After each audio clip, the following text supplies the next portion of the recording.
انہوں نے کبھی اتنی کمزور جذباتی سمجھ بوجھ والا شخص نہیں دیکھا تھا۔ وہ گویا لوگوں کے زخموں پر نمک چھڑکنے کا ماہر تھا۔ شہزام نے زارون کو چائے کا کپ دیا۔ زارون، اگر تمہیں بولنا نہیں آتا تو بس خاموشی سے چائے پیو اور ماحول خراب مت کرو۔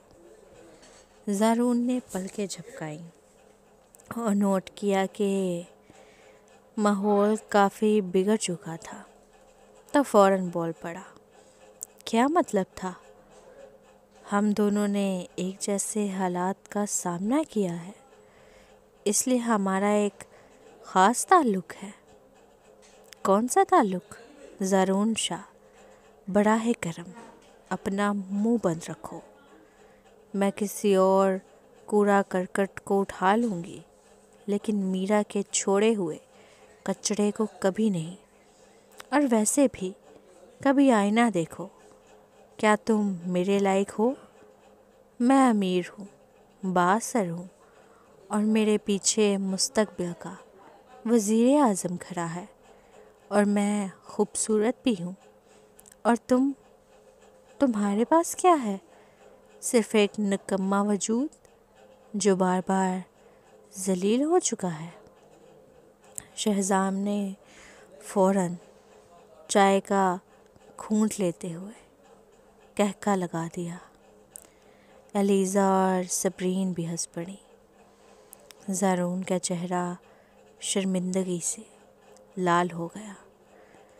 وہ واقعی سوچ رہا تھا کہ فریا کی زبان میں زہر ملا ہوا ہے۔ تم لوگ کس بات پر ہنس رہے ہو؟ دروازہ اچانک کھلا اور تنویر اندر داخل ہوا۔ اس نے آرام دہ لباس پہن رکھا تھا، لیکن اس کی پرسکون اور شائستہ شخصیت نمایاں تھی۔ اس کے خوبصورت لبوں پر ہلکی سی مسکراہٹ تھی۔ تنویر، تم آ گئے۔ زارون نے اسے ایسے دیکھا جیسے کوئی ڈوبتا ہوا شخص تنکے کو پکڑ رہا ہو۔ صرف ایلیزا کے چہرے پر ایک لمحے کے لیے عجیب سا تاثر ابھرا، اور وہ فوراً نظریں جھکا کر خاموشی سے چائے پینے لگی۔ یہاں کیا ہو رہا ہے؟ تنویر نے ارد گرد دیکھا۔ شہزام کی برابر والی کرسی خالی تھی، لہٰذا وہ اپنے جوتے اتار کر وہاں بیٹھ گیا۔ اس کے سامنے برف کی طرح سفید جلد والی ایک عورت بیٹھی تھی۔ آج ایلیزا نے ایک سیاہ سوٹ پہنا تھا، اور اس کے لمبے بال اس کے کندھوں پر بکھرے ہوئے تھے۔ اگر وہ کوئی عام عورت ہوتی تو وہ کافی مدھم لگتی، لیکن اس کے نازک اور خوبصورت نقوش اور شفاف جلد کی وجہ سے سیاہ اور سفید کا امتزاج اسے ایک فیشن ماڈل کی طرح نمایاں کر رہا تھا، جیسے وہ کسی میگزین کا حصہ ہو۔ پھر بھی وہ خاموشی سے اپنی چائے کی چسکیاں لے رہی تھی اور اپنے فون پر نظریں جمائے بیٹھی تھی۔ اس نے تنویر کی طرف براہ راست دیکھنے کی زحمت بھی نہ کی۔ تنویر نے حیرانی سے بھویں اوپر اٹھائیں۔ فریا نے فوراً ایلیزا کی حفاظت کرتے ہوئے کہا، ڈاکٹر تنویر، یہ میری دوست ایلیزا ہے۔ یہ ایک بڑی اسٹار ہے، لیکن براہ کرم اس پر کوئی بری نظر نہ رکھنا۔ ویسے بھی تم جلد ہی شادی کرنے والے ہو۔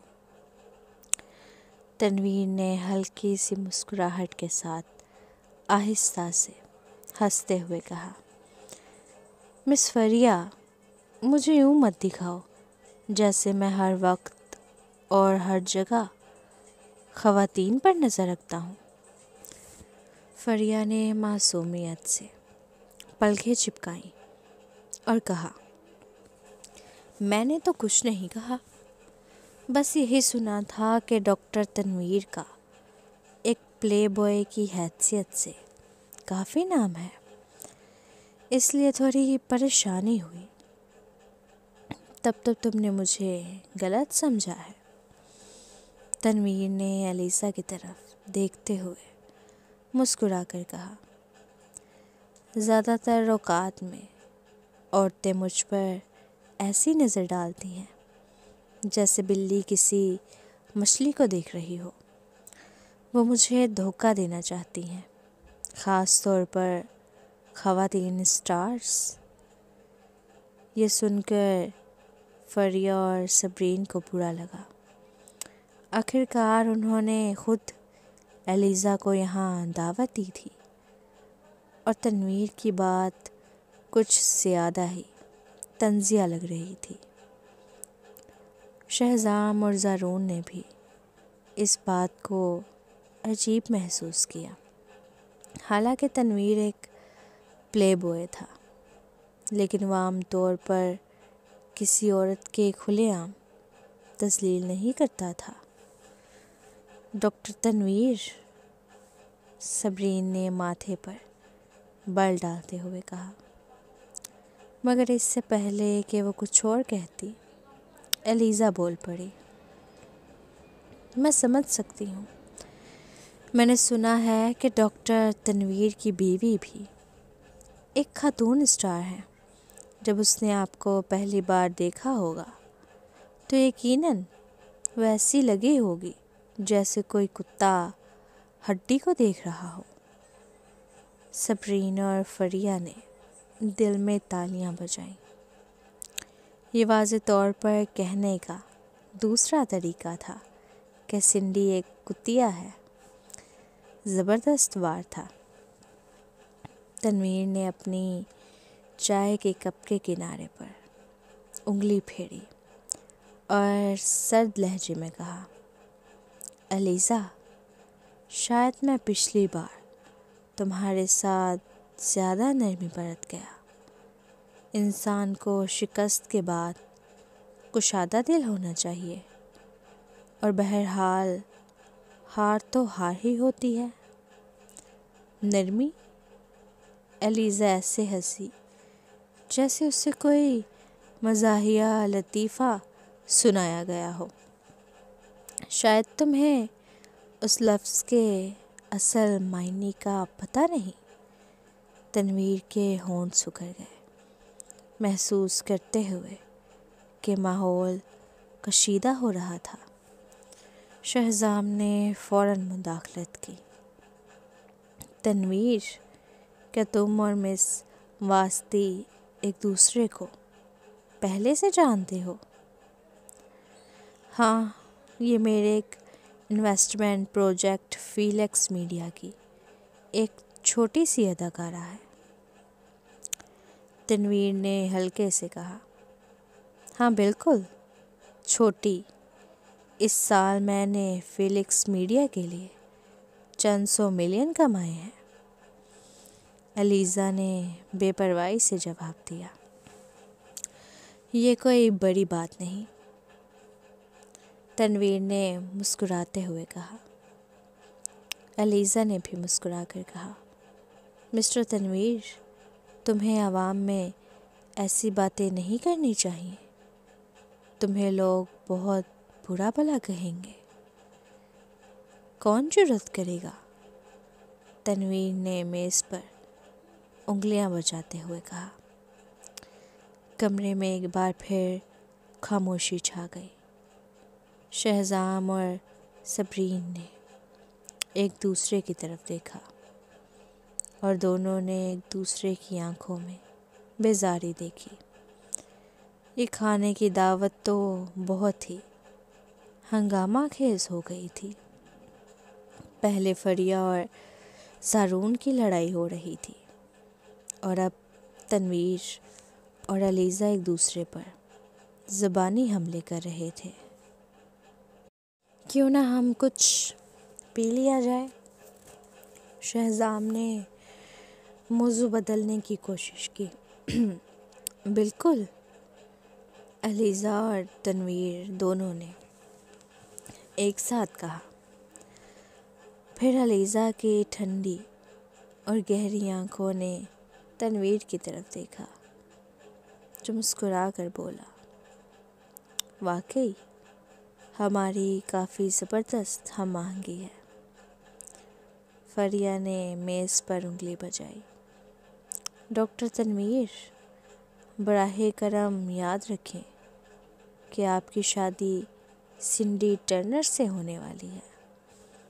تنویر خاموش ہو گیا۔ جیسے ہی سنڈی کا ذکر آیا، اس کے دل میں گھن آ گئی۔ فریہ واقعی جانتی تھی کہ کہاں چوٹ کرنی ہے۔ تنویر نے زارون کی طرف دیکھا اور کہا، اپنے بچے کی ماں کا خیال رکھو۔ حاملہ عورت کے لیے بہت سی چیزیں نقصان دہ ہوتی ہیں، خاص طور پر کچا کھانا۔ فریہ، جو ایک ٹکڑا ساشمی کچا مچھلی کا گوشت کھانے ہی والی تھی، غصے سے بدمزہ ہو گئی۔ اس نے دل ہی دل میں بد دعا دی کہ تنویر کو مستقبل میں دھوکہ دیا جائے اور اس کی شادی عین شادی والے دن ٹوٹ جائے۔ تنویر ایک ڈاکٹر ہے، اس کی بات سننی چاہیے تمہیں۔ زارون نے فوراً فریہ کے سامنے سے ساشمی اٹھا لی۔ فریہ نے غصے سے چند گہری سانسیں لیں اور صبرین نے جلدی سے کہا، اسے ایک ٹکڑا آزمانے دو۔ ایک ٹکڑا ٹھیک ہے، ٹھیک ہے، صرف ایک۔ زارون نے اسے سب سے چھوٹا ٹکڑا دیا۔ یہ تمہارا معاملہ نہیں ہے۔ فریہ حقیقت میں غصے سے پھٹنے والی تھی۔ یقیناً یہ میرا معاملہ ہے، میں اپنے بچے کی فکر کرتا ہوں۔ زارون نے احتیاط سے کہا، اگرچہ تم مجھے تسلیم نہیں کرتی، تم مجھے بچے کی پرواہ کرنے سے نہیں روک سکتی۔ فریہ نے اس کی بات کو نظر انداز کیا اور بس اس کے دیے ہوئے ساشمی کو پھر سے ٹھنڈے پانی میں دھو لیا۔ زارون کا چہرہ غصے سے سرخ ہو گیا۔ میں بیمار نہیں ہوں، مجھے اس بارے میں کچھ نہیں معلوم۔ تم میرا کے ساتھ اتنے دن رہے ہو، شاید تمہیں کچھ لگ گیا ہو۔ زارون کا چہرہ غصے سے اور بھی سرخ ہو گیا۔ کچھ دیر کے بعد اس کے حلق سے آواز نکلی، میں نے میرا کے ساتھ کچھ نہیں کیا، ٹھیک ہے؟ شہزام اور باقی سب نے کھانسی کی۔ تنویر نے اسے عجیب نظروں سے دیکھا۔ تم یہ بھی نہیں کر سکتے؟ یقیناً کر سکتا ہوں، زارون نے غرور سے کہا۔ میں اس قسم کا آدمی نہیں ہوں جو دوسری عورتوں کے ساتھ گھومے پھرے۔ مجھے شادی کے بعد ہی تعلقات کی ضرورت ہوتی ہے۔ ایک لمحے کی خاموشی کے بعد اس نے فریہ کی طرف رخ کیا۔ جو ہمارے ساتھ ہوا وہ ایک حادثہ تھا۔ فریہ، جس کا اچانک ذکر کیا گیا، شرم سے سرخ ہو گئی۔ کیا تم یہ کہہ رہے ہو کہ شہزام اور میں دوسری عورتوں کے ساتھ تعلق رکھتے ہیں؟ تنویر اچانک بولا۔ نہیں۔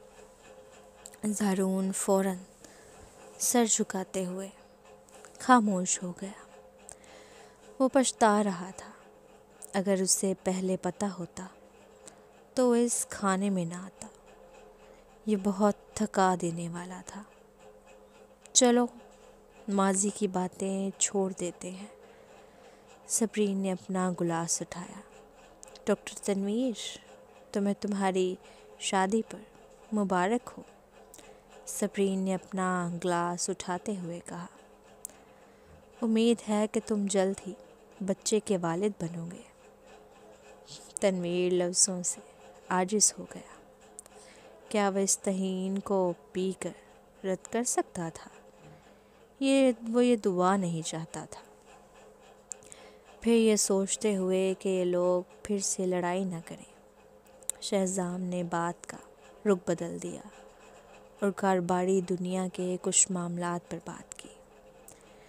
صبرین کچھ دیر کھاتی رہی اور پھر کچھ اچانک علیزہ کو دیکھتے ہوئے کہا، اوہ، کہ تمہیں بھی ہیرنگ پسند ہے؟